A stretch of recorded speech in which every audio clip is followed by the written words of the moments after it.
Hi, a warm welcome to Citi TV and Citi FM's 2021 Sports in Review. My name is Benjamin Nketi. I have my good friends here with me, Nathan Kwao, Coach Christopher Nimley, and Daniel Cranting. Susu Graham is on standby in the statistics corner. There's a lot to digest. It's been quite the sporting year, if I must admit, right from Hasaacas Ladies to Samuel Techi breaking the record for Ghana at the Olympics. Accra Hearts of Oak taking a long stretch out from winning the Obahima Ejewa Cup to finally winning the Ghana Premier League. We can also talk about the relay team that went to the Olympics, Benjamin Azamati, Joe Paul, and the others. It's also been that year where Lionel Messi finally left Barcelona. Cristiano Ronaldo rejoined Manchester United after 18 years. It's been that type of sporting year. Thomas Tuchel came in, replaced Lampard, and won the Champions League.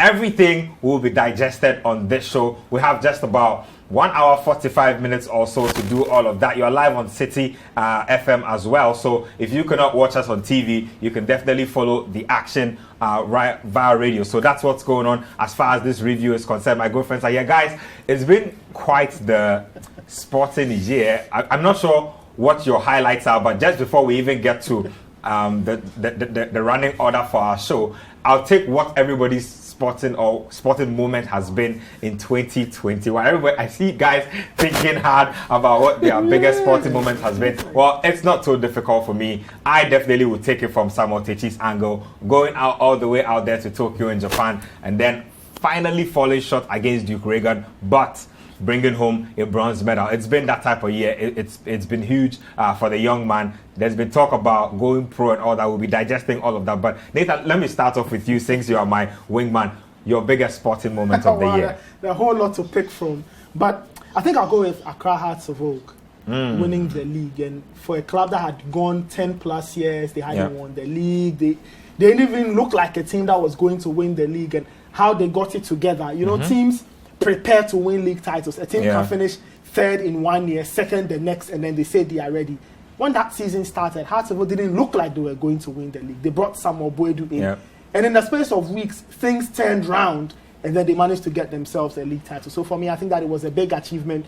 Just the sheer weight of what Hearts of Oak are as a team, as an entity, as a character in the Ghana footballing story, and how well they turned around that season that was going pear-shaped to winning a league title almost comfortably. You can put it that way. Coach, I think everything, the Women's League, the Women's FA Cup, they went almost to the everything Waffles, won it, and then went all the way to the finals of the maiden edition of the they Cup. They even won the First Ladies tournament again. The First Ladies tournament. Daniel, your 2021 sporting moment of the year. It's two. The first one is the Under-20 AFCON. Oh, a 3-year ban here. Yeah. Oh, Charlie. Look, nobody gave them a chance. Nobody gave them a chance. And if you look at my national team setup, we've not won a trophy in a very, very long time. And it was just lovely that this group of players with their coach Zito tracking and getting free will go to bring the trophy home at the end of the day. It was absolutely brilliant for me. And then I don't think we'll have a summer transfer window, of course, on the European side, like what we saw this summer. Ever again. Messi and Ronaldo moving in one transfer window. Nobody ever expected Messi to leave Barcelona. He left, and then a couple of weeks later, Cristiano Ronaldo returned to Manchester United. It was just a fantastic transfer window if you are a sports fan, and I'm sure a lot of guys watching also agree with me.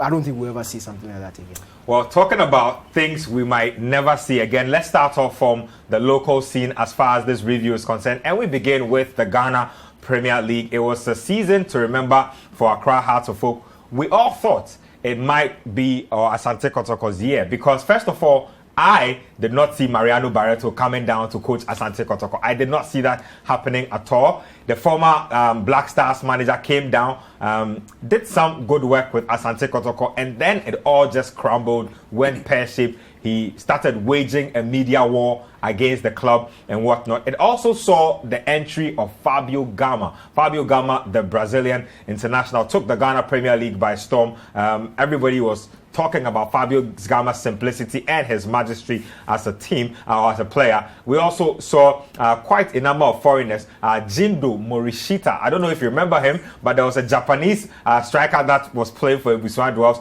at a point in the season, but then it was Samuel Boydu. It was Samuel Boydu of Accra Hearts of Oak who really showed that he had the resilience, he had what it took to steer a big team, he had what it took to shake off pressure from a very, very incessant fan base and eventually steer Accra Hearts of Oak to a title. Nathan, let me begin with you on the Ghana Premier League season, because you said that, Accra Hearts of Oak were your team to look out for, and they basically make up your 2021 sporting moment. They've started out the new season struggling a little. They are picking it up gradually. What was the most standout bit about that league campaign? And if they are hoping to be able to replicate that sort of campaign again going into the next year, what must they go back to? What must they work on? I think the biggest thing for me was the football they played. It was, I won't call it carefree, but you could tell that there was a certain sense of pride. There was an easiness to which they played. It was nice to watch. It was easy to understand. But I think it also stemmed from a beautiful marriage of a coach who wanted his ideas understood, and players who quickly understood what the coach wanted, and he got them playing that kind of football. You rarely see teams press well or even play a complicated system like a 4-3-3 as well as Hearts of Oak did. And players like Daniel Banye, Friye, Kofi Koji at certain points. And it was very interesting watching Kofi Koji play for Hearts, right? There were certain times where you didn't even think he was part of the team, and then he was, boom, scoring, scoring goals and all of that. And then you find that in a critical game, for example, like that game at home against Asante Kotoko, where it was really winner takes all, and had they lost that game, the title was heading in a different direction. For me, just watching them play, now I've seen Hearts of Oak play these games at the Accra Sports Stadium in Kumasi across many years, and if there's one thing that would characterize many Hearts of Oak displays in such games, would be nerves.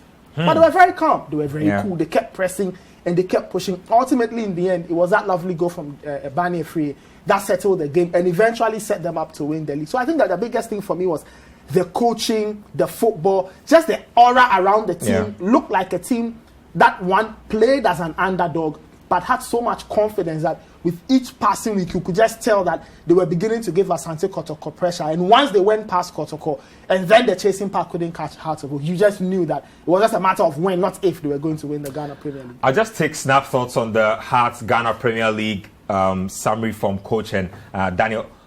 Coach, let's take it from a coaching point of view, especially from Samuel Boydu's point of view. For a guy who had always been known as a player development guy, guy who worked with the grassroots, what was it that took him from that guy who was a budding, talent in the coaching realms to bona fide league winner? How did he make that jump? Look, until he won the league with Hearts of Oak, he hadn't done so anywhere else. It was very risky. I have said it here before that Hearts of Oak, if they were to repeat what they did when it came to the number of coaches they used in winning that league, they would never almost win the four league. coaches. Almost four coaches. And no team does that and happens to win the league. But again, credit must be given to the board or to those decision makers. When it came to narrowing it down to the main man, they knew. I remember that day when Tobe was the one more or less showing Samuel Boydu to the press. He said, we are meant for each other. The chemistry between Hearts of Oak and this man is the proper marriage made in heaven. So everybody was like, goodness me, what does he say? He said, or he's made such statement for the past 11 to 12 years. And the team hasn't won anything yet. The only thing they could pride themselves about was what? The Eba Cup. Now, when he made that statement, we were all waiting to see what was going to happen. And once Samuel Boydu took off, look, he never looked back. The football got better. The players began to believe. And every aura around the team completely changed. Most people tend to credit Samuel Boydu, which I also do. But I've always cautioned them that in crediting Samuel Boydu, nobody should forget about the work that Nino Thompson did. Yeah. If you remember, he played 3 games. Out of the possible 9 points, he got 7 out of 9. Yeah. To me, those were the points that actually won Hasaacas the league title. Because if he had faltered along the line, would have left the Bodo with too the much entire work to story do. changes. Yes. exactly. So One of those games actually involved the game against Kotoko. there you go. The game that he had to win. You understand? And which I think they drew that first game, isn't it? So credit must be given to him as well. But look, not to have won the league for close to 12 years. Yeah. And for them to do it the way they did it, Yeah. credit must be given to them. I, in fact, think that this season would have presented them a more better platform, a more better chemistry to go and win the league. And they've not started the season that well. But if you look at the way they are coming, I do believe, player for player, Hasaacas have the best team in the league. And if they can put their acts together, tactically, the coaches realizing that, look, maybe teams are now beginning to understand the way Samawedu does his thing. Yeah. Has he a plan B? He needs to come up with a plan B, if possible, a plan C to begin to catch teams unaware as to what he'll be doing next. If he can get that chemistry imbibed in the players, I think Hasaacas will go a long way to defend their league title. But so far, so good. Credit must be given to them for bringing an end to a 12-year wait. It was for some of us, Kranti and myself, we waited too long, isn't it? Daniel, I mean, you interviewed Samuel Boadu in depth after the league title win. You were, I mean, heavy in orchestrating a documentary for the title win itself. On the player side especially, I mean, how did they soak in all this? Because a lot of these guys had never won a title before. They didn't know what it took to win a title, but they managed to, with the guidance of Boadu, Togbe and the guys in the background, steer themselves to a title. When you were interacting with them, what was the impression you were getting from them based on the type of season they had had? Look, for the Hearts of Oak playing body, they were hungry for the league title. If you remember, Emmanuel Nete was on Football Made in Ghana before the season started. Spoke about how much the playing body wanted to win the league, how they believed they could win. But speaking to Boadu, he says when he walked in, he saw a lot of talented group of players. But he had lost that belief due to, of course, the way they started the season. Of course, as at the time Boadu came, nobody would have thought that Hearts would be able to come back and win the league. It looked like they were thinking about the next season. But he made them believe. He told them that it was possible. They looked at the league log. They looked at the fixtures that their rivals had to play. They looked at theirs, and they saw that it was winnable. And he said he just told them to take it a game at a time. And as the games went on, of course, when you are winning, confidence will grow and you begin to believe that it can actually happen. I'm very happy that... I mean, with his famous phrase, I don't have a problem with A and B team. I have a problem with the 3 points. I love that phrase so much. And you see, it just shows you how he is. He's focusing on the win. He didn't say he has a problem with the points. He mentioned 3 points. It's win at all costs. You have to win. So we structure a plan to go out on the pitch and get the win at the end of the day. And that was brilliant. But not just for Hearts of Oak. I think this year's Ghana Premier League had so many brilliant stories in it. You look at Great Olympics at the start of the year. Of course, that was the start of the last season's Ghana Premier League. People were tipping them for relegation. They came back, had a fantastic run in... Only we shall not be relegated this year. We shall not be relegated this year. And it's continuing in the start of this new season. You can see that they've turned the club around. The board members, of course, the coach Arno Walker has done a fantastic job. We look at how Legon City started the year. Last year, by this time, they were signing player A, player B. Everybody was afraid. And they just missed out on or survived relegation on the last day. It just shows you how interesting and so many brilliant stories that we've had in the Ghana Premier League throughout the year. Of course, you mentioned that some of the foreign players who came. We had Fabio Gama, we had Vinicius, we had Jindo, the Japanese guy, also coming in. So it's been fun. I think it's been fun. I think this year will give the GFA and the handlers of the league a lot of encouragement that, look, when you do your things right, people will by all means get interested. But talking about foreign, I think Ahmed Toure made a comeback to the Ghana Premier League at the time. And I can tell you for a fact that we have not seen the last of Ahmed Toure in the Ghana Premier League. He will definitely appear again. Daniel made a point, and I made that point when we were shooting that documentary. I think it was either on Football Made in Ghana or doing the documentary. Look, I think last season's success, right? The handlers of the league owe Great Olympics a lot. I say that the hype around the league came from Olympics and how they started. It did. Of course. It's just all of a sudden, you had this team that everybody loved to talk about. Not because they were a bad team, but Olympics are a very interesting entity. Yes. Yeah. They excite everybody. Then they go on this run where, remember they beat Hearts of Oak in the first Manchester derby. They beat Kotoko. Social went mad. And I think it was when people started following the league. Of course, too bad they couldn't complete it. But I think the league owes a lot to Great Olympics. And that kind of very interesting frenzy, it helped generate on social. And that I think translated into more people going to the games, more people tuning in on TV, and more people following the league a bit closer.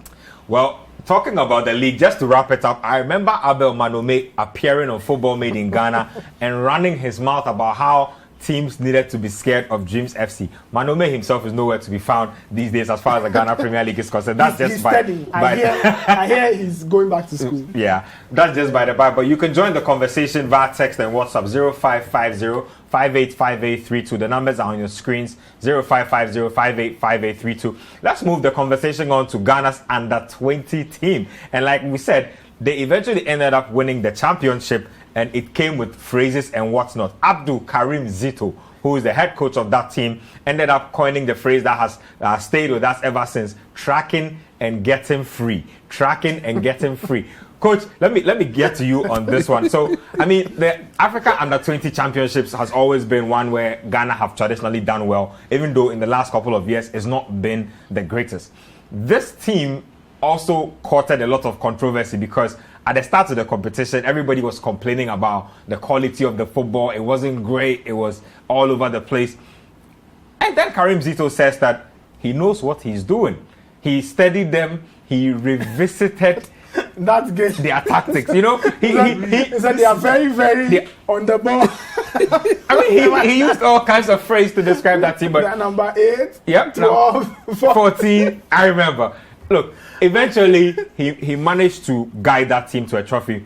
Daniel Efriye-Barnier was a big part of winning that cup because he really showed captain's acumen in especially the semi-final and also the final. What were your most interesting takeouts from that under-20 competition and also that victory? Ben, look, to be honest, I'm a man of my word, and you remember I wasn't impressed with the quality of the football. Yep. And I did emphasize that, look, at that level, I want to look into the future. I want to look beyond the team. I want to look at how this team will feed our senior team. Because anytime they have done so, our Black Stars has been super. Yeah. They did so in 2001. That brought Suleiman Muntari, Michael Eisen and co. And as a country, we benefited immensely from that. They did so in 2009, and it was super, isn't it? I looked at the team and I said, look, if that, I believe that is what our thinking should always be when it comes to raising a proper under-20 team. Because if our team is that good, we'll not only go and win the tournament, they'll win the tournament and they will propel these boys into the Black Stars proper and get them to reign for at least a minimum of 10 years. I looked at this team and I said, no, I don't think they can do that. The quality of the players we took to that tournament, I completely disagree. Yes, they won the tournament. Some people will say it's all about winning. I said at that level, it is not all about winning. You can win, all right, but if you have to compromise the quality of your football to guarantee your senior national team a better future for the next decade, just because you want to win, then in terms of proper food planning, as an FE or as an association or as a head coach, you are not doing it well. So yes, we looked at the team. They played all the not too nice football. They won. Currently, as we speak, the best player of the tournament is the only player out of that team that has, for now, gotten himself into the Black Stars proper. True. The other player there should not be there. And he's there because he's owned by the president of the Ghana Football Association. I will say it. Anytime I get a chance, I'm referring to Philemon Bafo. He was at the tournament. He has been drafted into the Black Stars. He's not being the quality. You see, it is not about taking anybody at all to the Black Stars. It's about going there with the quality that is required at that level. So, true to my words, we've had only one player transit into the senior team properly. Yes, I'm happy they won the league. I'm happy they won the tournament. It was so sad that CAF, I think FIFA cancelled the world version of the tournament because of COVID. Because I believe sincerely that would have given Karim Zito enough opportunity to have looked at his team again and do some proper restructuring of the playing body. Because we didn't get a chance to compete at the world stage, we see these guys as the under 20 team who should go and beef out the Black Stars. And as we speak, our Black Stars are struggling. I always say that transition always will expose or vindicate when it comes to the Black Stars. And just like you're saying, we haven't had many players transit into the Black Stars from that under 20 team. It's not too late. I think that a lot can happen within the next 12 months, next 24 months. We have had the situation where just from the under 20, straight into the Black Stars. Michael Listen, Suleiman Tari, John Pencil, name them. Go to 2009, the Ayo, Inkum, Ajiman Bedu, Jonathan Mensah, Eddie Opari. We've been at the stage where we've had at least between 7 to 8 players from the straight into the Black Stars. Don't despair just yet. It might still happen. Let's get to the Black Stars. I'm not sure if we have any messages, Nathan. Well, yeah, there are a couple of messages here. This is from Ejiri Baden. Okay. And he says, my sporting moments in 2021. He says, the Amakom Red players peeing in a bush. I don't even know when that happened. What? And he refers to that as a sporting moment. Yeah, they said there are 2 of them. That is one. The second one. But that's an interesting sporting moment. I can't believe it. I cannot believe it.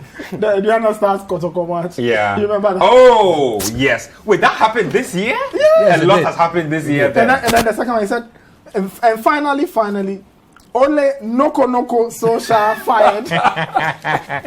People are still reveling in that sacking. And then, you read the message? Yeah. This one is from Daddy Seng in Danzo. Wow.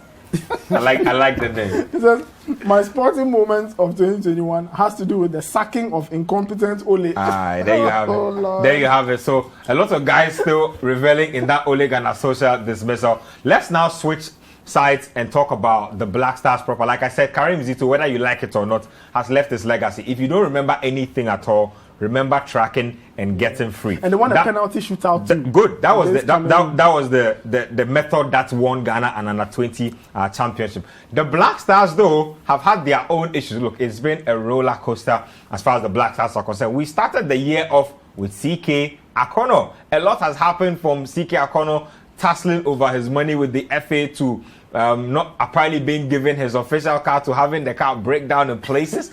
Look, a lot has happened.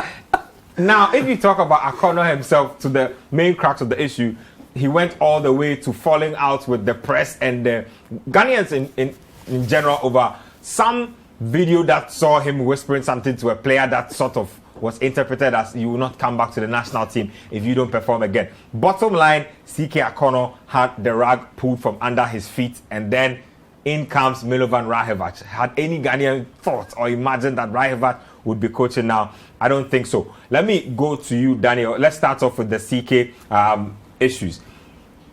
I'm sure that by now you are saying that, look, this was a positive decision to have taken, right? Well, of course. The results speak for themselves. I think we started the year fine. We got a draw away in South Africa. We beat Sao Tome to qualify for the AFCON. So that looked good. And I think the second part of the year, that's where the problems really started coming for CK. Those 2 friendly matches. Of course, there was the World Cup qualifiers were delayed a bit. Yep. So as a result of that, of course, GFA organized 2 friendly matches for the Black Stars, Morocco and Cote d'Ivoire. We were beaten by Morocco, and we drew at home against Cote d'Ivoire. Yep. Both games we failed to score. That's when people really started looking at the team closely. Yeah. And it really didn't look like we could match up against the big boys. Then the World Cup qualifiers started. And that's where a lot of people just had their minds made up. The opening game against Zimbabwe was Ethiopia. It was sketchy. Look, it wasn't even sketchy. Look, we got away with it. Yeah. And then the next game, a couple of days later against South Africa, and that's where it all happened for CK Akono. A very poor display. In fact, so that was 4 poor displays in a row. Yep. And 1 goal in 4 matches. And that's where the guys at the GFA were like, no, if we really wanted to make a return to the World Cup, he was definitely not the man. And I think time has vindicated them because Milo has taken the team. As at the time he took over, it was always going to be extremely difficult for him to qualify, but he still managed to do it. That away game against Zimbabwe, going to Zimbabwe, getting the 3 points, it was a perfect way to start. And then, of course, on the last day, beating South Africa was just brilliant. So he's taken us over the line to the playoff round. Something that, honestly, if we were looking at the trend of results that CK was churning out, it really didn't look like he was going to be. I think he himself knows that he wouldn't have been able to do it. And I think you have to look beyond the personality and look at the team. Yeah. And I think the change of managers was good for the team. And then I think it was a good decision. Of course, results always speak for themselves. Let me just hold you to the playoff because it will happen very soon. I mean, we'll have to face one of the ultimates from the other group so far.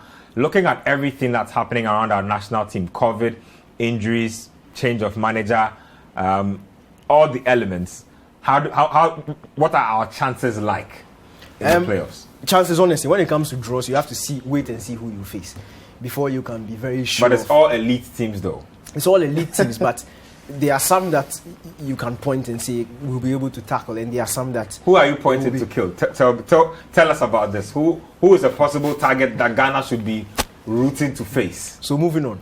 You should tell us.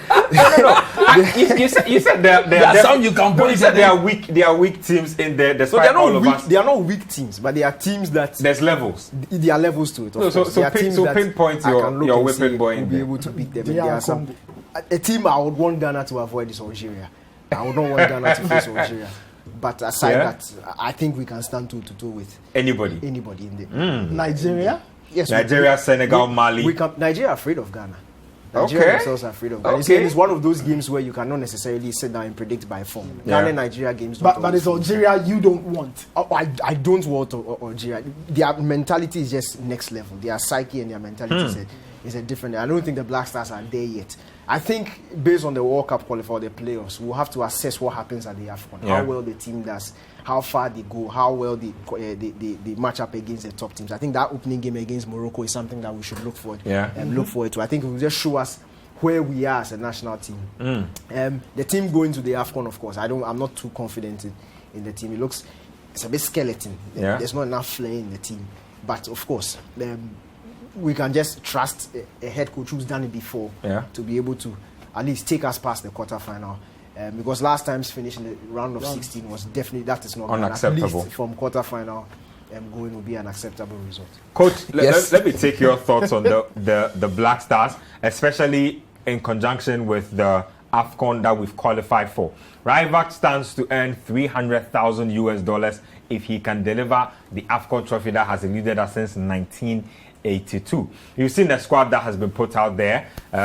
Training camp has begun in Qatar. The last time out, it was in Dubai, I believe. So it looks as if when it comes to facilities and getting the best for our national team, we are getting there with the big boys. Does that guarantee us a deep run in the AFCON, and what do you see happening with this team? Benjamin, I'm a worried man. I'm extremely very worried. Look, very, very worried. Because I don't think Milovan and the people at the Ghana Football Association are showing Ghanaians the respect deserving of them. That commodity they are managing belongs to you and I. Yeah. So if Milovan calls a press conference and brings out his list, and he tells everybody, don't question me why I call player A or player B, then you should look at the man and say, what? You are working for me. You call certain players into the team. And you have the audacity to say nobody should question you why you have called player A or player B. Are you serious? But hold on a second though, Coach. I mean, again, we understand as Ghanaians that the product belongs to us. Yes. But again, are we not more concerned with results? And can't Ryvac say that, okay, in the past I produced results and you brought me in the short term and I have managed to get you to a World Cup playoff that you didn't think you'd be able to make it to? Is it not fair for him to say that, trust me with the reins of this team and watch me work? Give me one footballing country in the world where things are done like that. Who told you the English people don't trust Gary Southgate? Who told you the Italians don't trust Roberto Mancini? But he dare not go and sit in a press conference and tell the people of Italy that don't question why I've called player A, B, and I'm not called player C, D. He cannot make that statement openly on the platform. No. So when you look at the team, I'm of the view that we've gone, the collapse he made. We are going to the tournament without our best players. That is a fact. Unless we are all not following our Ghanaian players. I mean, Mohamed Kudus misses out not just because he can't make it, but because he is not fit enough. No, but why would he go when the people are trying to beat him in the dressing room? Why would he go? Well, we don't know that. I am saying it. Hold on, coach. You see, some of these things are a little long range. Let me move away from exactly. it. But the fact of the matter is, why would he go if he doesn't feel safe? Put that one aside. Why is Bernard Mensah not there? Because certain favoritism have been given to certain players like Jordan Ayew, like Dede Ayew. No wonder when they are coming, they are given business class tickets to fly. But do we know that? I know that for a fact. I can prove it. I can prove it. You can prove that. Maybe not yet. Next time I can prove it here on television. I can prove it. Interesting facts here. You understand what I'm saying? Okay. And if you look at our team, look at the selection of our players. Look at a player like Andy Yadon. He sleeps at right back. He sleeps and snores. When he wakes up, who is his competitor? Philemon Bafo. He will go back to sleep and snores times 4. Because he looks at Bafo and say, look, all day I'm going to be the one who will be playing. All day. All day he plays. And you don't build a national team like that. Yeah. When our team was that good at the world stage, when we could stand tall and go toe-to-toe with the world champions, Germany. When we could stand tall and go toe-to-toe with the likes of Uruguay and co, we had proper depth in every position.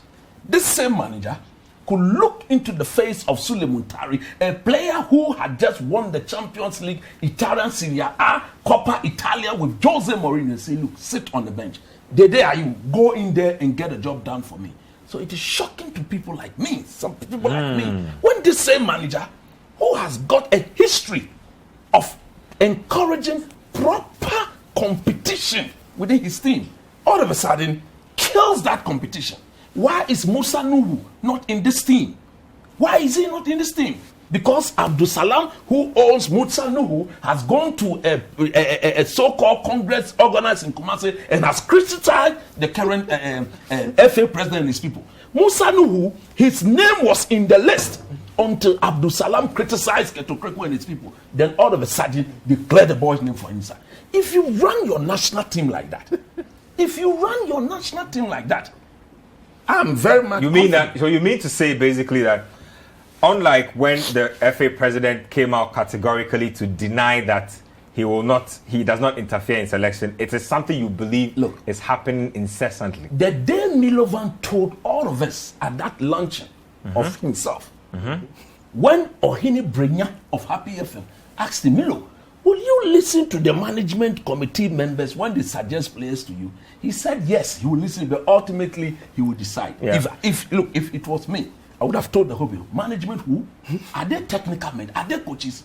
Everybody. No. Don't you want to? Don't you think that at that point there is no need to rock the boat? I mean, that was the perfect opportunity for him to have told the whole world that they are not coaches. They are management members. So I will listen to coaches. This is a country who say we have a technical director. Yeah. So the best way he could have answered that question was, look, these are management men, but when the technical director... I will consult with Bernard Lepers. Of course! Then you are talking as a coach.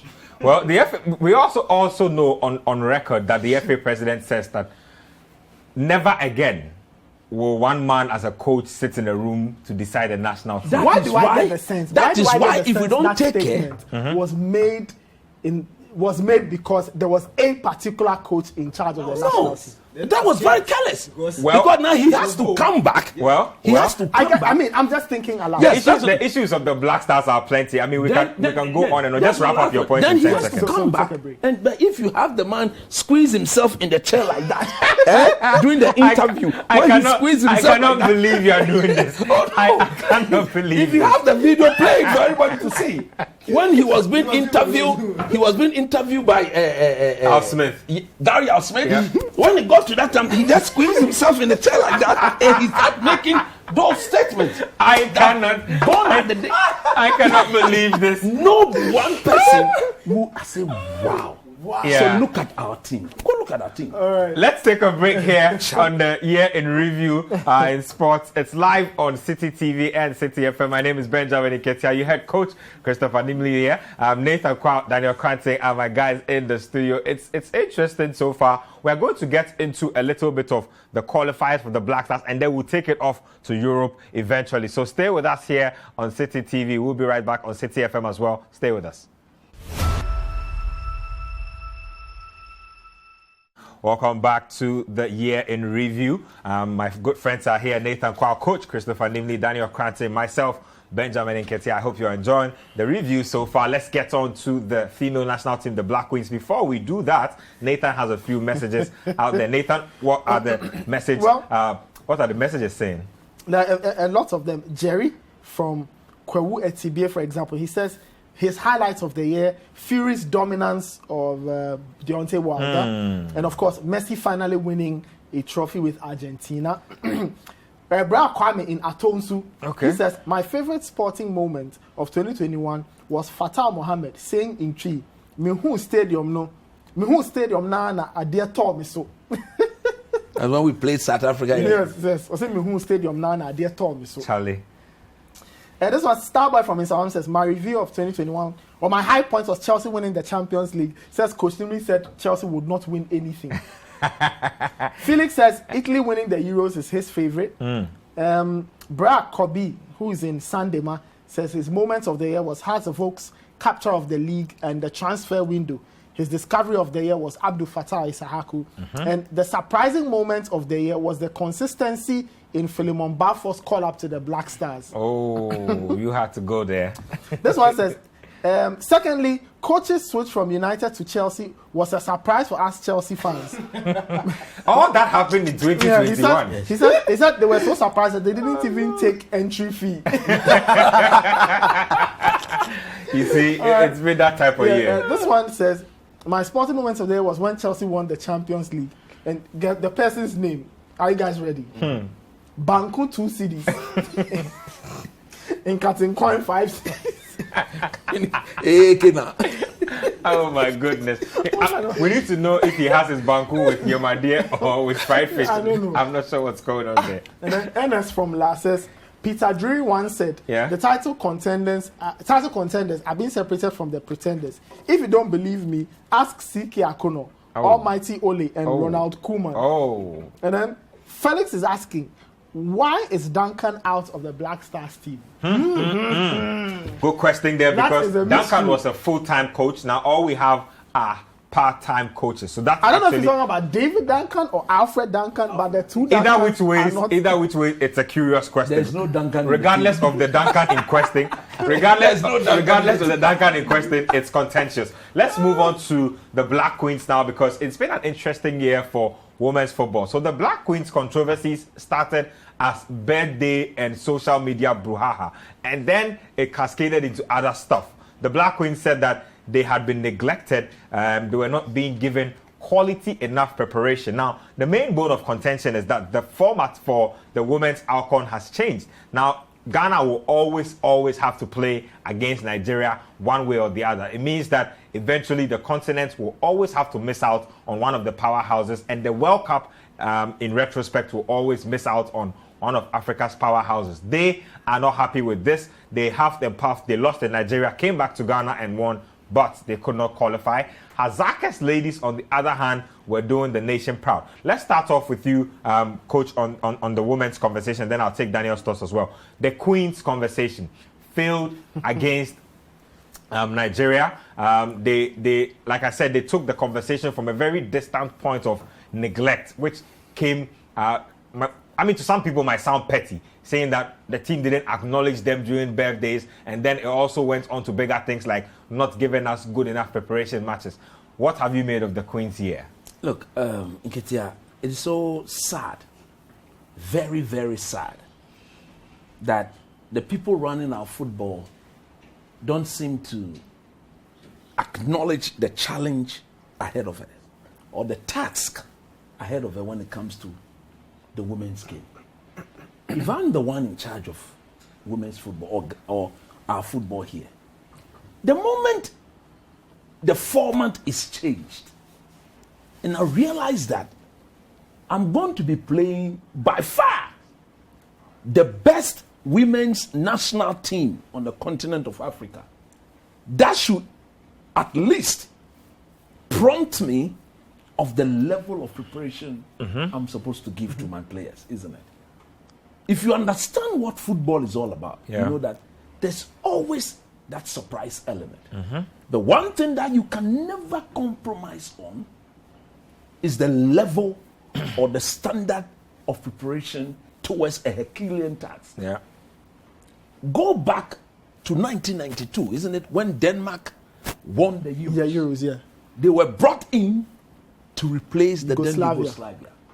The moment they were given the nod, they assembled all their best players on the continent or in Europe. The likes of Schmeichel, the Laudrup brothers. The players were on vacation. They were on vacation. They just called all of them. Look, this is the chance we've been given. Let's go and be serious. So they were very serious. Yeah. We all saw the end product. But when you are asked to go and play Nigeria in the first qualifying stage, then when the Nigerians were out there playing friendly games against formidable opposition, The United States, USA, Portugal. and co. we were not even assembled at Pram Pram. Now, when the captain, the best player of the team, speaks out of the level of treatment given to them and the fact that our preparation is not what it should be, then the little girl is tagged as somebody who is bringing disgrace. People think of their selfish interest than serving Mother Ghana. If indeed the people at the FA understands the position in which they find themselves when it comes to handling our national team, that level of, I don't even see that girl's statement as criticism. She was rather trying to draw their attention. Factos. She was rather trying to bring out facts. That, hey, what are we doing? Do we understand? But shouldn't there be a laid down procedure and a platform for airing out grievances? Abba, on these very obvious things. If you are an elder or you are a leader, you cannot see the obvious. If His Excellency Nanado doesn't see the obvious, we vote him out quick. Why are you there? You mean as a leader? He's not even up for an election now. You mean as a leader, you should see the obvious? You should see the obvious. So from day one, didn't they see the fixtures that we're going to play against Nigeria? The draw was done in May. So they had a lot of time to actually prepare. Super time to prepare. But we didn't do that. So where are we now? We are not going to the AFCON. In fact, they will be inactive for the next 3 years. Can you imagine? Maybe they'll play friendly tournament. Like the Buhari to what end? That is the level of insult. I'm not going to mince words on that. That's the level of insult that they've given to the women. Then they go and begin, let's organize women's competition. Who told you that is what we want? Who told you? Is that what you're interested in? No. I want to see these guys go to the AFCON compete. You see, especially when we were the host of the last AFCON. And look at the embarrassment, the disgrace that we went through. So shouldn't we see the next one as an opportunity to fix it, to do it right? And then people sit there and commit the same blunder, and they want us to sing their praises. Nathan, let's tie that in with Hasaacas Ladies, because while the Black Queens were faltering, they were soaring high and doing big things for the country. I mean, what sort of lessons are to be learned from the Hasaacas Ladies story? It's just about if you have a structure and you stick to that structure and you keep on working on it, in the end it will show. Hasaacas Ladies they've been in existence for years. Basigi says he's coached the team for 18 years.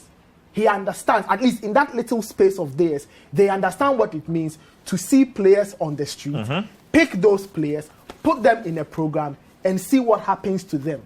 For years, they've played whatever variation of the league we've had. Yeah. In the last few years, there's been some proper structure to it. That is good. Now, what Hasaacas Ladies did with the structure was that it helped them develop their own team. Eventually, they became the best team. Yeah. Eventually, they got to represent Ghana in West Africa. And then they moved on. We saw what they did. Of course, in a final, anything can happen. Sometimes you can freeze. It doesn't mean your team is bad. The coach says that his team was extremely tired from the running of the semi-final. By the time the final came around, their legs were gone. Yeah, but it just tells you that if you plan for something and you put a certain structure to it, it will work. Yeah. Now, and I agree with Chris, I'm quite surprised the FA does not see some of these things, because I'll tell you something, and our viewers may not know this, but the same GFA, when the Hasaacas Ladies team qualified for the Women's Champions League, do you know what the GFA did? The GFA managed to help Hasaacas recruit players, right? They took them through the recruitment. So they managed to say, okay, let's help you register player A from this team to boost your team. If you noticed, a few weeks in the CAF Champions League, you notice that Hasaacas started announcing players.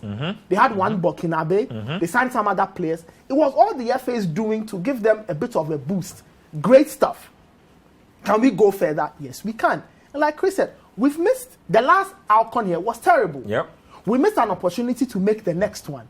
By extension, we are not going to the Women's World Cup. So by the time it's 3-4 years, some of these players' careers would have ended. So now we have 4 years. Yeah. Some people may say as a period of inactivity. This is the best chance for the Ghana FA to look at this team and say we have 4 years. By the time 2026 shows up, we should have a team that is ready to play in the AFCON, possibly win, but most importantly, appear with the rest of the world in the next Women's World Cup. It is non-negotiable. So the lesson is that have a system. Yeah. Believe in that system. But most importantly, back that system. Because the women's game is devoid of money. Globally, yes, that is the picture. Yeah. The women's game doesn't have a lot of money. But you notice that certain individual countries are contributing what they can. The United States. Yep. France. Yes. Germany.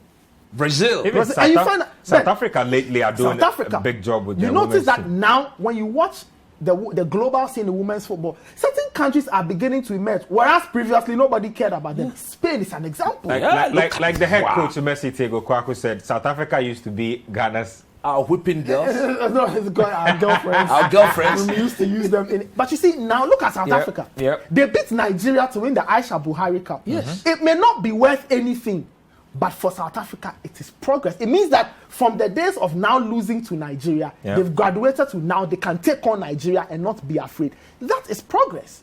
That is what we must start doing. Start to support the women's system. Yes, we are doing a lot in terms of organizing the local competition, which is great. Yeah. But how do we marry that to the national team? Because when all these girls perform, we will handpick the best and put them in a team and expect them to deliver. What are we doing to help that team? Is that team ready to compete? What are we doing to help the likes of Mr. Basigi, Messi Tego and things? Because the development is not only, let's get players and camp them and things. The coaches need to be, they need to be of a certain standard. True. They need to be of a certain standard. So I feel that the lessons are there. The FA has 4 years to produce another good team. It is possible. We just have to be very serious with it, and then we'll get what we want.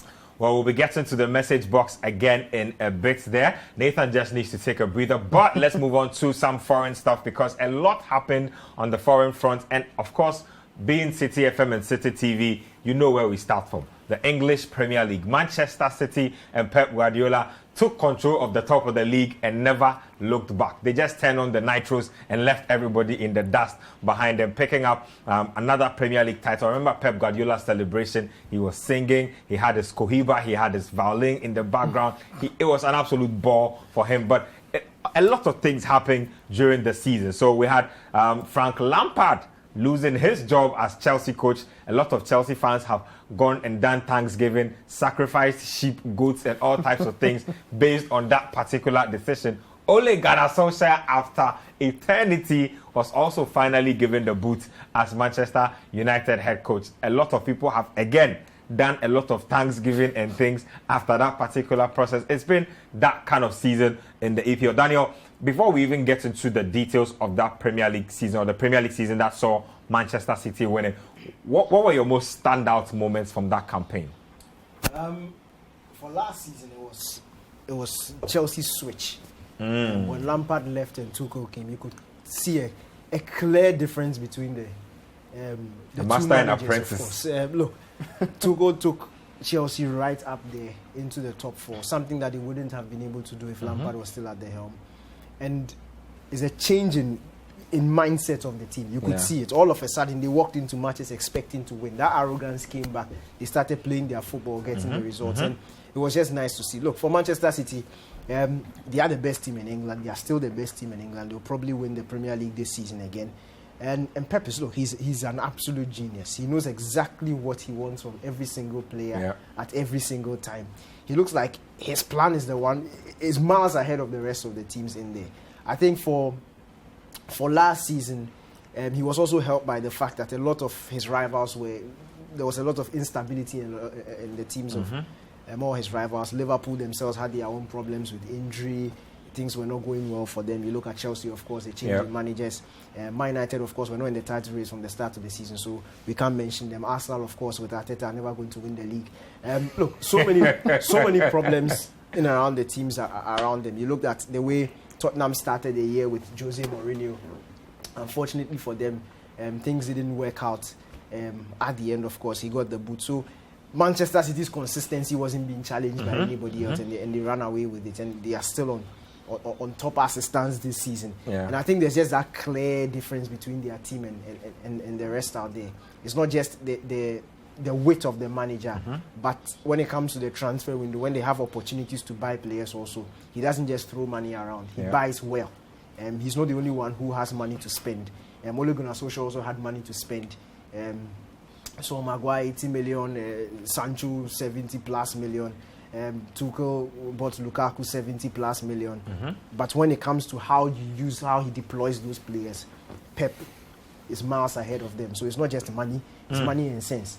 I just want to add that for me, I look at Man City's run to the title, and the standout moment for me, two standout moments.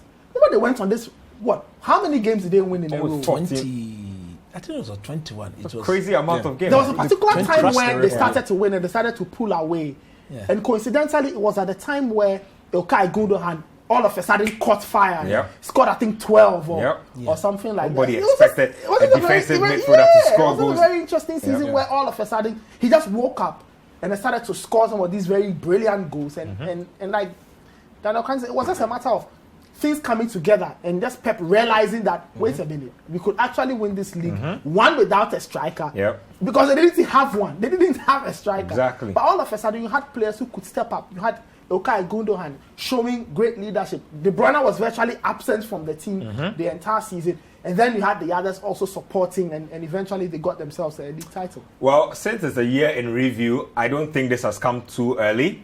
Romelu Lukaku has rocked the boat big time at Chelsea. So this just happened yesterday, I believe, or a day before. He's done an interview that has absolutely shaken the foundations of the club. Lukaku was supposed to be happy. He was supposed to be the guy returning for the glorious second coming.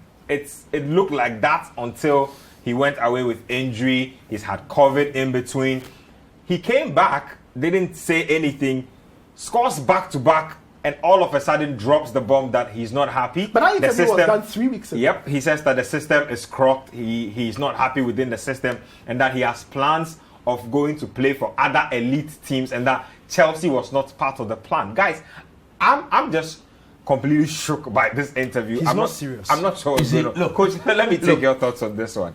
When I read the script from the interview, I was asking myself, why do Romelu Lukaku say the sort of thing? Because this was 3 weeks ago. Yeah, but if No, he but was Nathan- not playing. No, but Doesn't 3 weeks matter. ago, he had come back ready to Which is play. even more significant because you are not playing. I'm not defending him. I'm only saying that 3 weeks ago, He wasn't playing, so probably he granted in the No, you see, 3 weeks ago he had come back ready to play. Yep. Yes. And the coach had benched him back to back to back. Yep. And I was The asking word is that myself, he said he was ready, and the coach said we needed to babysit you back into the starting line. you see, Okay, great. I've been asking myself, why would he say that? Look, if you look at Romelu Lukaku, he had offers. Chelsea was not the only team who went in for him. Yep. And even if you read the script, he stated that Man City even offered him more money. And he decided to go back to Chelsea. It's a team he's always loved. And I'm sure that Thomas Tuchel, in getting Lukaku to come to Chelsea, would must have have spoken, presented yeah. certain basic fact to him as to, look at my team. Yeah. Jorginho is my top goal scorer. He scored 8 goals, Yep. 8 penalties. I need a marksman like you. Yeah. Come, and we'll build the system. Through you. You'll be the main, you'll be the focal point of the system. Ask yourself, since Romelu Lukaku came back to Chelsea, he's never been the focal point. But Chris, I thought There are you- times you and where I- people you- even you and I think had that an interview the of team is Tuchel. better off Without him. But Tuchel said in an interview, and I'm bringing this, you mentioned system. Yes. He said, remember when they beat Arsenal, right? He said, so he was asked, you have Lukaku now. Does it change anything? He said, Lukaku doesn't need to adapt to us. We have to adapt to him because we are the team that has played without a striker. And I'm saying that if those were the statements made to Lukaku, he wouldn't have joined Chelsea. Okay. Because he was the main man at Inter. Yeah. Everything at Inter went through him. So you are saying that So I'm Chelsea, saying that- Chelsea have not done well by Well- their striker. Yeah, look, the system has not Catered to brought his the quality. best out of the young man. And that is why he's complaining. But he's been scoring goals. He thinks when you go back to Inter, he was scoring for fun. 2-3, 2-3, But 2-3. it's a different league. Now it Different is- quality of look, defenders, different quality of managers, different watched, systems. We have watched Chelsea played with Romelu Lukaku. How many times have we not said that? When Lukaku comes on the pitch, Chelsea just do not even put in those crosses. That is the system. And anytime, look, go back, go and watch the games. How many times have they put the ball in the air for Lukaku to attack? And the I can few times count. they have, he's actually put scored. the ball in the back of the net. Case in So point, the which last means game they played. one would have thought that if the manager is bringing in Lukaku into the fold, the playing style would change. Because if you looked at all the times that he came on as a substitute, they were struggling and they were needing somebody to put the ball in the back of the net. Let me take Daniel's thoughts on this whole Lukaku issue, especially in conjunction with the UEFA Champions League. Now, Chelsea obviously are the defending champions now. The star boy himself who scored the Champions League winner has been nowhere to be found in recent times in the person of Kai Havertz. So, Daniel, your thoughts on, one, the Lukaku situation. Do you see this being an unsalvageable relationship? And also, how does this tie into their defense of the Champions League, which we will get into in a bit? He's not serious and he doesn't have a point. Why? Because, look, you can tell he was just sitting there frustrated and decided to grant an interview and then said all the nonsense he wanted To a to headline say. happy And journalist. I can bet my last penny that when the interview came out yesterday, he regrets every single thing he said inside. Look, He hasn't first of all, apologized. He deactivated his Twitter for a bit. Look, first of all, I like him. He's a super striker. Yeah. But then And an again, all-round good guy. don't forget that when Chelsea were buying Lukaku, Chelsea are European champions. Yeah. They won it without you. And then they saw the need to bring you in to help them probably repeat it again. So Yep. they say, come. You didn't come for free, you. They paid money for you. And they are paying They are big- giving you a big big, wages. salary. No, relax, If coach. he had come for free, they will pay. They'll still pay him. the salary. And you So- see, the salary, you accepted it too. Yeah. We said we'll pay you this, and you accepted it, and then you walk into a team. When the season started and Lukaku was scoring goals, he wasn't complaining about the system, Nope. but he was scoring. He scored against Arsenal, I lie. That's what I was saying. He scored a brace against Aston Villa, I lie. It was the same system, right? Then his performances, his personal performances started dipping. And why do I say they started dipping? Because Tuchel doesn't have to hold your leg and kick and let the ball enter. He had several golden opportunities that he himself was missing, his assistant. If they cross a ball and you are 1-1 goalkeeper and you can't head the ball into the net, is that Tuchel's fault? And actually, the manager came to his rescue in a lot of his presses, talking about how Lukaku had played too many games for Belgium and Chelsea, and that was affecting him. Consistently defending him. And then, it is not Tuchel's fault that you went to get injured. And then you went away. Now the team needed to adapt to your absence. They did. Kept on winning games. And then you came back. When you come back into a team, and a team that is already winning, the first time he came back, a team that was already winning, you don't expect to walk into the team, especially when the person who took your position, this is a top team. This is a top team. How dare somebody in Man City tell Pep that I expect to be walking into the team? Because I'm your top guy. When you came in, we were European champions. We won it without you. You've gotten injured at a time where you were flopping, and we managed to turn our season back, and we were winning games, and then you came. When you come, you're supposed to work hard and earn your spot. Those substitute appearances he was making, that 90 minutes game he played against Zenit St. Petersburg, he was a flop in that game. If I was I don't care. I can give you games that Ronaldo has been flopped, but he scored. That is why he's on the pitch. Coach, that's the difference. That is no difference. When you are talking about Messi and Ronaldo, you don't compare their standards to the rest of the people. Exactly. Anybody. So if Ronaldo does something, if Ronaldo is getting certain freedoms, you don't expect Lukaku to get certain freedoms. In his own right, as one of the best strikers in the world, has got the right to say that if I flop in one game and I score, you don't bench me the next one. When he came back, Chelsea were still winning. And then you got COVID. And then you went away again. At a point where the team is struggling, with injuries, with COVID, players are frustrated. Look, and then you come back. And you are benching and then after 1-2 games, look, who can think about it? How many players have come back after COVID and coaches have just thrown them into the pitch? We don't do that. And you see, you can clearly tell by how time has developed that Tuchel had a plan of easing him back into the lineup. Let me just ask the critical question. How do you see this ending? He has to go to Tuchel and apologize, or me, I'll sack him, because I won the Champions League without you. I can get another striker in the summer. And go back to your Inter and see if you can go and win the Champions League. Interesting thoughts coming through there. Look. The way forward is simple. You are in Inter, you've got Chelsea, and you are coming to make noise. I don't think. He says he was dreaming of playing for Real Madrid, Bayern, and Barca. Benzema, he's going to play with Benzema. He will sit on the bench. I don't think Bayern Munich, Lewandowski, you sit on the bench. Said anything that he shouldn't have said. Okay. I don't think so. I like the divergence. I don't think he said anything that he shouldn't have said. I like the contrast. The man is not happy. He's not happy. Put him. I like that. Get the but you also understand that Lukaku is a big name, and so his words hold weight in the Chelsea dressing room. You don't pay 98 million for a player and come and sit in there when he's ready. Nathan, just snap thoughts before we just move into the Champions League proper. Like I said, context, and I understand the two gentlemen. I think that Thomas Tuchel and Romelu Lukaku should sit down and sort this issue out. Because from the way things look, Tuchel is a very cold manager.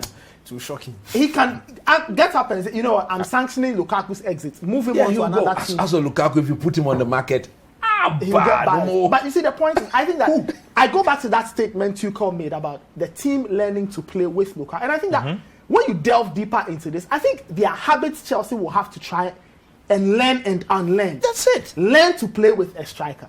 They will have to learn to do so. It will take time. No, but why would you pay 98 million and not think to... If it will take time, then why do you splash all that money on him? On a center. That's why I made the point that when he came, they were playing the same system, and he was scoring. The last two games when he has scored, have they changed system? In fact, exactly. So it is his performances that were bad. I don't think it's a coincidence that he decided to speak when he scored in back-to-back games. Go back. When was the last time in this? How many times has he scored with his head in this Chelsea team?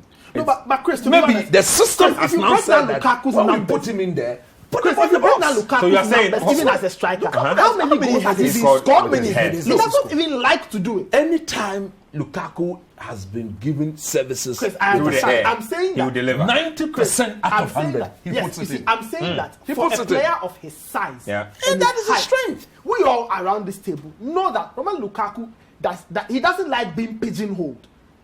Let's not forget that he actually likes to get the ball at feet, run and play. He likes that. Yes. He doesn't even like this. Yes, he doesn't even target man. He doesn't even want to play as a target man. All does he want? He wants the ball to be played in space. He runs and scores. What I think can happen is I think Lukaku also as a player needs to understand that, look, you do not have this height and this physical presence, for us to be playing the ball to your feet, you also have to start understanding that your size is an advantage. Better use it and jump and be heading. Antonio Conte says, the man doesn't know how to use the man. We'll see what happens. When Lukaku went to Inter, Toto Conte.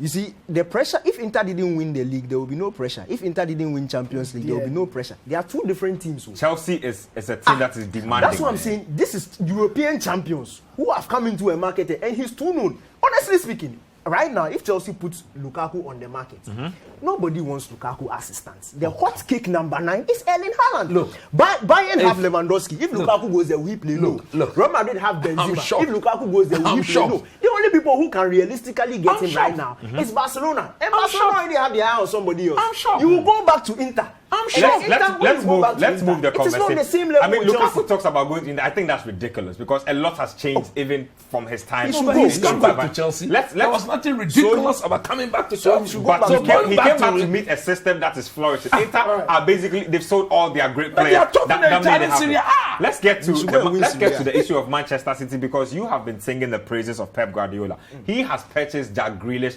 for a monumental sum of money, 100 million. He's not looked like a 100 million player for me this season. Is he the reason? They were in the Champions League final, were beaten by Chelsea and Kai Havertz. Is Grealish the answer to Manchester City's Champions League issues? Look, Pep is a very interesting human being. Pep Guardiola. And I've grown to respect him. Look, he's beyond top managers. He's personally... The greatest of his era? Oh, yes, by far. Look... I know coach will disagree. In fact, I used to have the sentiments that coach has, but I have never said so. I say he's the best within his generation. Look, but there are times where he tends to overdo things that that's granted. But look, when you look at this Man City team, and I always analyze things in two parts. Jack Grealish, first of all, it's not your money, it's not my money. It's Man City's money. When Man City were paying the 100 million, they didn't come and tell us they were struggling. No, they didn't. They can pay him again. They can pay the 100 million again and again and again. So it's not our money. They needed a player for something. When Jack Grealish plays, he's not churning out the individual performances he was doing at Aston Villa. But we've seen several players pass through this Man City team and be transformed. Mahrez, when he came into this Man City team, we all expected that one-man show that he was doing at Leicester City. And we know it's not going to happen under Pep Guardiola. If you are not Lionel Messi, you will not get that sort of freedom. But my point is, when Grealish plays, a job is done. And you see... But Daniel, I've seen Grealish play games where if I'm the fullback, he's not dribbling past me the whole 90 minutes. He's not because his movement is so predictable. And that's what I'm saying. And you can tell where he's going every single time. You see, Pep Guardiola, you can't tell me, and I can't tell you that Pep Guardiola brought Grealish into Man City to come and dribble past people. He has 1,001 people who can dribble past. Creates opportunities. He put him on the left wing. It might even shock you that that 100 million was to draw defenders to him and free up some people. It will shock you. Okay. That is how like how we are still waiting to see Pogba get free. No, Pogba is the best midfielder in the world, whether you like it or not. We can see that Man United need him right now. That is a fact. So I like to analyze it on the game plan, not necessarily the players, the impact of the player, individual performances. Because look, trust me, if you are going to judge Pep Guardiola players, it will always be like this. There's one point where Mahrez is the one handling the team. At another time, he's on the pitch. He's doing absolutely nothing in our eyes, but he's still playing. And it's Bernardo Silva running the show. Look, that is Pep Guardiola. And I feel that a time will come, and Pep himself has said it, a time will come where we'll start seeing the Grealish that we want to see. But for now, the fact that Pep consistently plays him means that he's doing something right in the team. Because look, Pep doesn't owe anybody anything. We've seen him buy Bravo and sack him the next season. He dare not bench the most expensive player in the history of the team. He can't do that. He has no option than to play. When Mahrez came, Mahrez was the most expensive. He was benched. He doesn't care. And that's what I'm saying. It's not our money. 100 million for the Etihad. It's like 2 cities. It's nothing. It's chicken change. Nothing. Even it's nothing. And they trust Pep that much to be able to bring the results. And I think, look, at the end of the day, just like Kai Havertz when he came, Grealish, look, at the end of the day, Kai Havertz won the Champions League for Chelsea. So you can say his money well spent. If he didn't score 50 goals this season, he still won the Champions League. Grealish will add something significant to this Man City season. That's how I see it. Well, we'll be getting into a lot of statistics in just about the next 5 minutes or so. Let's now turn our attention to the Euros because it was a very unique competition, played across 11 cities or so. Eventually, it came down to England versus Italy. Roberto Mancini versus Gareth Southgate. It went to the penalty shootout, and I can tell you something. Look, Ghanaians love their three lions. I'll tell you this. I don't know if it's the affiliation with Premier League clubs, but Ghanaians love their. And I was happy being the villain because I was supporting Italy during the time, and I was having an absolute ball, especially during the penalty shootout when they had the trio of misses from Sancho, Rashford, and Sterling. I think it was Saka. Everybody was just pensive out there. I was just laughing and celebrating, but I couldn't do it too loud because it was quite a hostile atmosphere. But it was that type of competition. Roberto Mancini came back and showed everybody that you guys forgot about me. I was the guy who won the Premier League with Manchester City. Well, I'm here to do it once again. It's been that kind of competition. Ronaldo was nowhere to be found. He was a top goal scorer. Portugal were booted out. He was a top goal scorer. He finished as top goal scorer. So how is he nowhere to be found? Germany, no, he was nowhere to be found. I mean, by his own standards, he played 4 matches, he scored 5. He expected and then he went home. And when he went home, nobody could outscore him. So where was he nowhere to be found? I love Ronaldo, Daniel, you know that. But you and I know that he would have wanted a deeper run in the competition. Nathan, let me take your thoughts on just snap on that. Italy going all the way and shocking us after what was not... I would say they were like dark horses coming into the competition. They were not favorites, but they shocked all of us. Yeah, I mean, then it was a bit of a shock. In hindsight, it wasn't, because hindsight is always clear. Yeah. But I thought that Italian victory capped an impressive year or 2 years of rebuilding that team. Remember, they missed the World Cup in 2018. And even when Mancini was handed the job, a lot of people in Italy were skeptical. Weren't too sure, especially when he said, you know what? We are now going a different direction. The football now is front foot attacking football. Yep. We'll chase teams, we'll press teams, and we'll try and outscore them. People said, why? This is not the Italian way. This is not Italian football. Yeah. But it worked. And I think that this team, in their victory, highlighted a lot of things about them. The strength, first, the mental strength to handle the occasion. Let's not forget, they had to go through a penalty shootout in the semis. And then they had to handle another shootout in the final. So mental strength, check. The hidden quality in that team that many people probably did not notice. A player like Spinazzola. Yeah.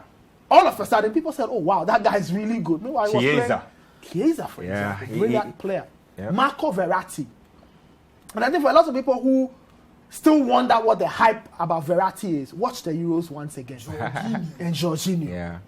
Right? Yeah. He may not wow anybody, but he gave the Italians rhythm. He really was a master at work because the simplicity of his game was difficult for most teams to figure out. So I thought that the Italians walked away from that tournament with their reputations enhanced. And I think that now they've played themselves back into everybody's consciousness as a very serious footballing team. And would love to see what they do in the Euros. I think for England, the biggest lesson they will have to learn from the Euros is that they need not be afraid.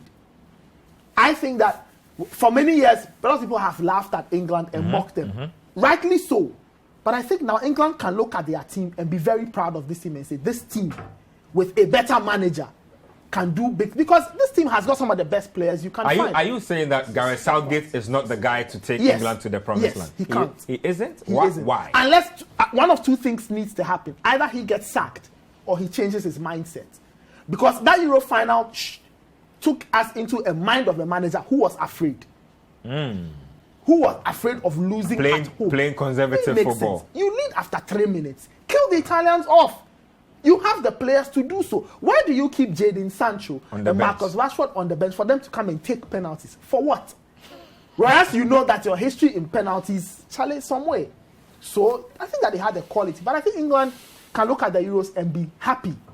I think what they need now is a change of mindset. Very quickly, they need to change their mindset. They need to believe that we can take anybody on. If we lose, but we should not be afraid of teams. Play front foot football. Coach, just snap thoughts on England and then we can take a break. Maybe he said everything I wanted to say about England, but I want to look at the Spanish national team. Okay, yeah. So anybody who looked or who watched the Euros critically, they started the tournament very slowly. When they got into their mood, look, they should have beaten the Italians hands down in the semis. So They played one of the best games. I think it was a 3-3. It was a Croatia. Look, 5-3. Chaotic game. I want everybody to look at this Spanish team that is being coached by Luis Enrique. in the next World Cup in Qatar, all things being equal, if they can get an end product to the football they are playing, no team beats them. Look, I mean, you pointed out a critical problem they have now, striking issues, which is something they've never struggled with in the past. Yes. When they won the cup in 2010, when they were that dominant from 2008 to 2010, 2012. in 2008 they had Fernando Torres. Yep. In 2010 had David they have David Villa. Deadly. They haven't replaced those two guys. But every other player in the team then looks to have been replaced now. There is a replica of Javi, a replica of Iniesta. The football is perfect. Yeah.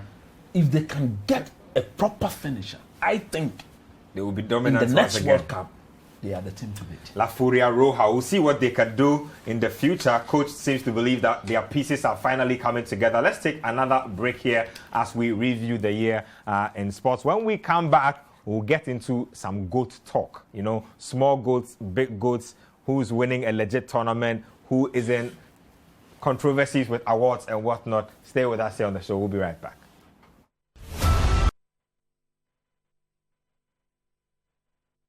Welcome back to the year in review here on Citi TV and Citi FM. My name is Benjamin Nketia. My wingmen are here with me, Nathan Kwao, Coach Christopher Nimley, and Daniel Kranti. We'll be getting to Susu Graham in a bit. Then let's take the conversation now to the Copa America. Now, the Copa America was finally won by Lionel Messi and Argentina after trying, 3 times in 5 years or so. Played over, so many times just so the small goats could actually get a feel of the action. He finally managed to win the trophy against Brazil. If Argentina beats Brazil, it's always a big deal. It would eventually be the main cog in him winning the Ballon d'Or for the year. So Lionel Messi ended up with the Ballon d'Or after winning the Copa America. His season at Barcelona was not that great, but they say that continental trophies hold a lot of weight. Nathan, what are the messages saying? Let's get some messages in there, and then we'll see if we can get more perspective as far as the Ballon d'Or conversation and the Copa America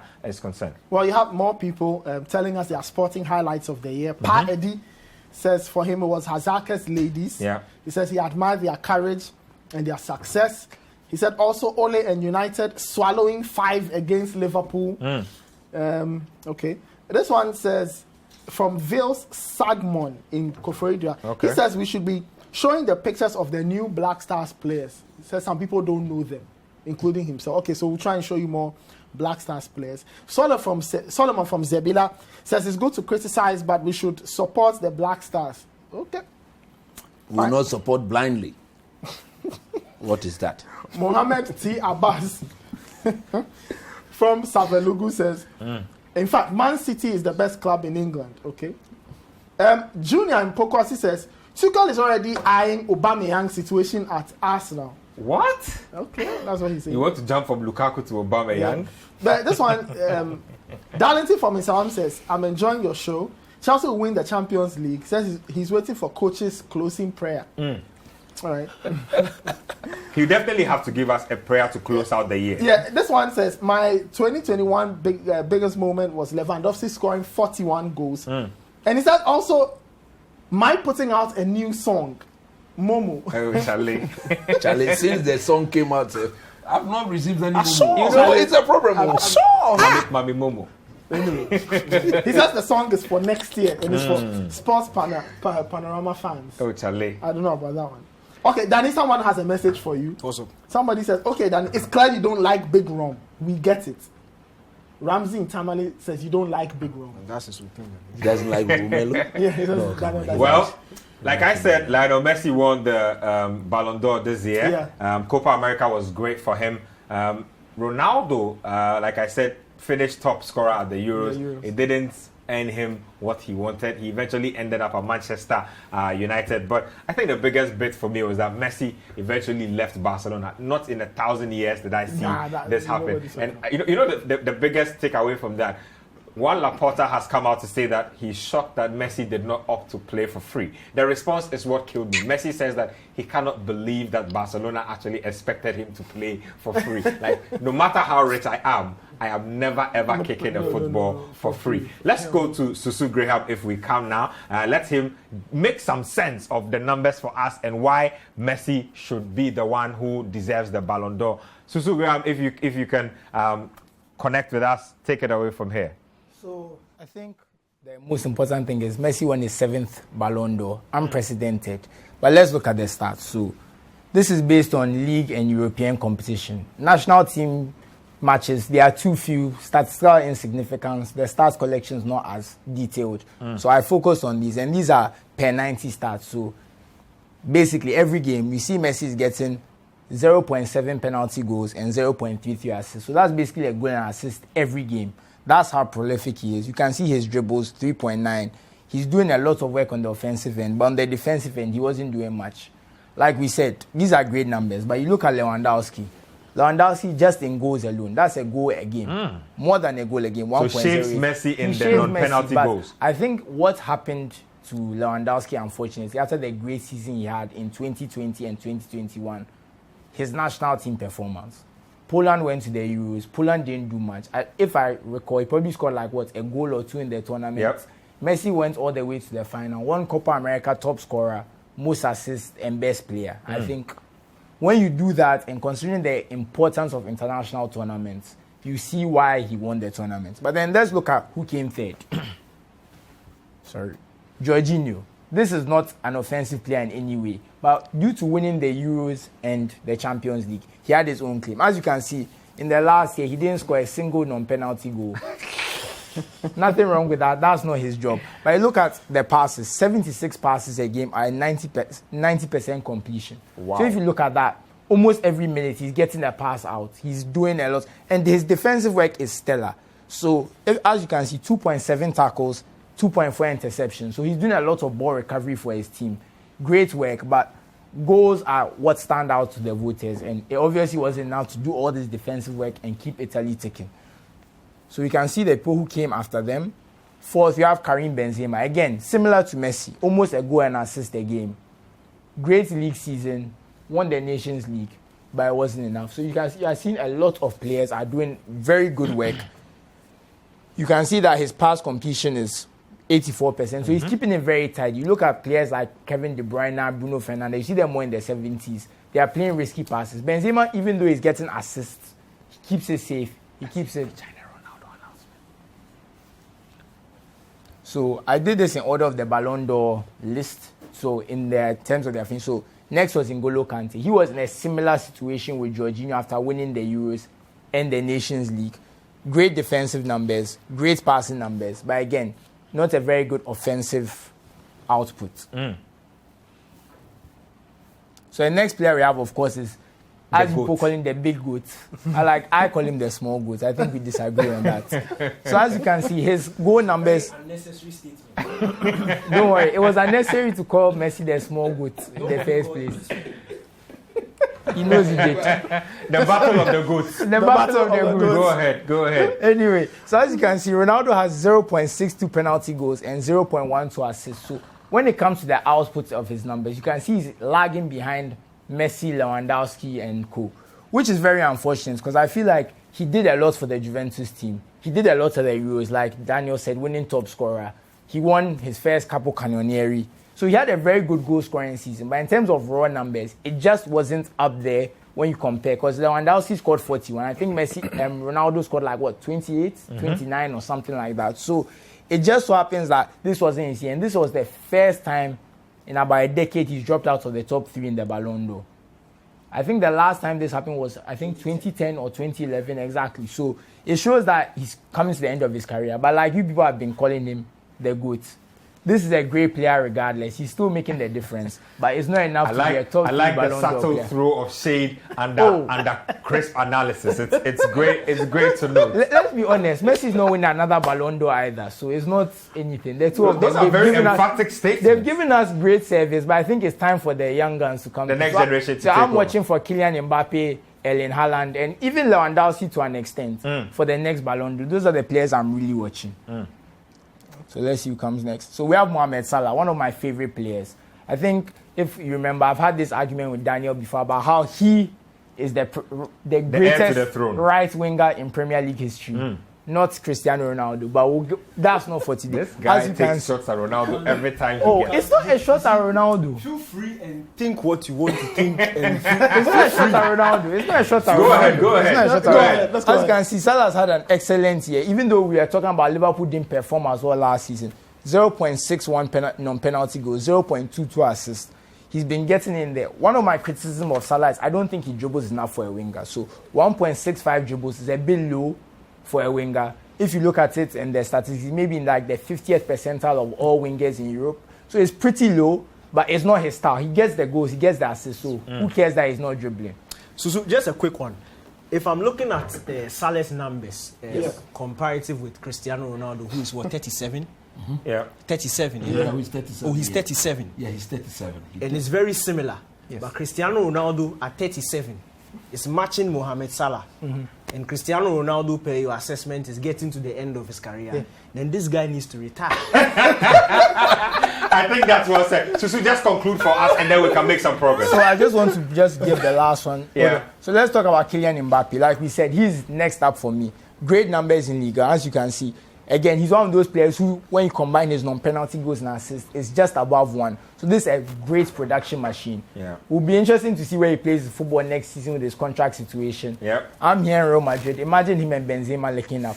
2 top 10 Ballon d'Or players in the same team. I think they and Chelsea will be the only players with 2 top 10 players. So it will be very interesting to see on that. So yeah, I think that's all I'll say about the Ballon d'Or list. I think Lewandowski was robbed, but Messi deserved it as well. Okay, thank you very much, Susu Graham, for getting to us with that one. Let's move the conversation on. Let's talk about some other stuff. Let's get to some track and field, because it was a good year for Ghana at the Olympics. We didn't win a lot of medals. It was just 1 medal from boxing. But before we get to the boxing bit, let's talk about track and field. The 4x100 relay team, Azamati, Joe Paul, and the likes of them, making Ghana proud, eventually getting DQ'd because of a false start. Nathan, just snap thoughts on what you made of the athletics program generally, and what we can do to build on from what we've done from the Tokyo Games. Well, I thought that getting the men's 4x100 team to qualify the way they did was brilliant. They made the time, went to an event, qualified and got there.